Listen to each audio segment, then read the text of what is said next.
Legacy Park, a scenic collection of leaders and notable historic figures memorialized in bronze, made its debut this week on the campus of Hampton University.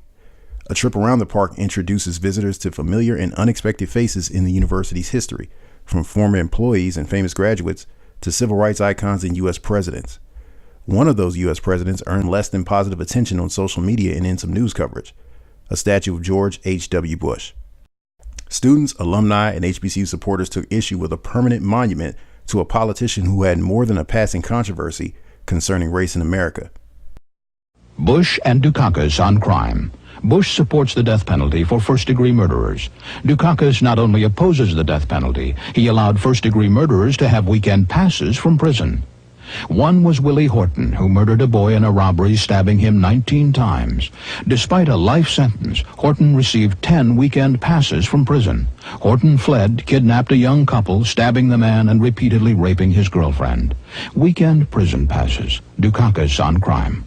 Vice President Bush, many critics of your administration say that it is the most hostile to minorities in recent memory.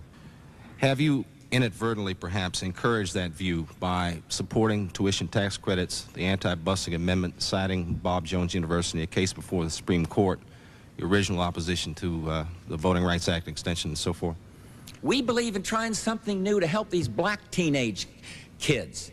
The minimum wage differential, it says, look, to an employer, hire these guys. And yes, they're willing to work for slightly less than the minimum wage. We think of civil rights as something like crime in your neighborhoods. And for example, when crime figures are going in the right direction, that's good. That's a civil right.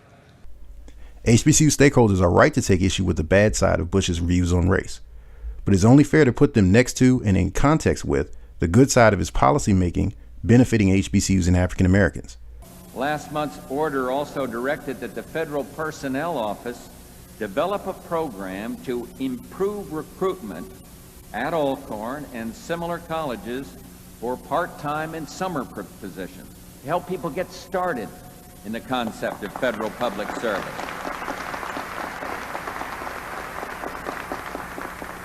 And I understand that a campaign is underway here now to raise $500,000 through a federal challenge grant program. Recently, I signed an order bringing $60 million in new funds to boost the endowment matching grants available to schools like Alcorn. As I told the college presidents who gathered at the White House last month, these new initiatives are just a start. More must be done. After all, we have no problem putting the nation's first black president, Barack Obama, in the full context of his time in office. He, like Bush, is also featured in the park and, like Bush, was a Hampton commencement speaker. But unlike Bush, Obama cost HBCUs millions in revenues and thousands of students. The potential lawsuit stems from new federal financial aid policies that hit hard at students at majority black institutions. The new policies make it more difficult for parents to get the so-called PLUS loans for their children's education. October of 2011, the government says we're no longer, for whatever reason, and that's the big issue here. October of 2011, they told us all, we're going to change these rules, or at least our interpretation or our enforcement, whatever language you want to use. But immediately last year, we saw 14,000 students who had, many of whom, who had received the Parent Plus loans in the past, become immediately ineligible. Now, my understanding is also because, look, 90% of a lot of the budgets of HBCUs are based upon the financial aid of students. That's right. And so all of a sudden on some of these campuses, when 400 or 500 students didn't show up, I was told that in Morehouse they had to furlough employees. That's right. Because of a budget shortfall. Other universities had to dip into their reserve funds to cover the gap as well. Worse yet, many of those schools just sent the kids home. They said, we can't go to other places. We can't furlough enough people. We can't turn off enough lights. These are just expensive. We have to send these kids home. And that was the travesty. That's what happened last year that got us all in an uproar about.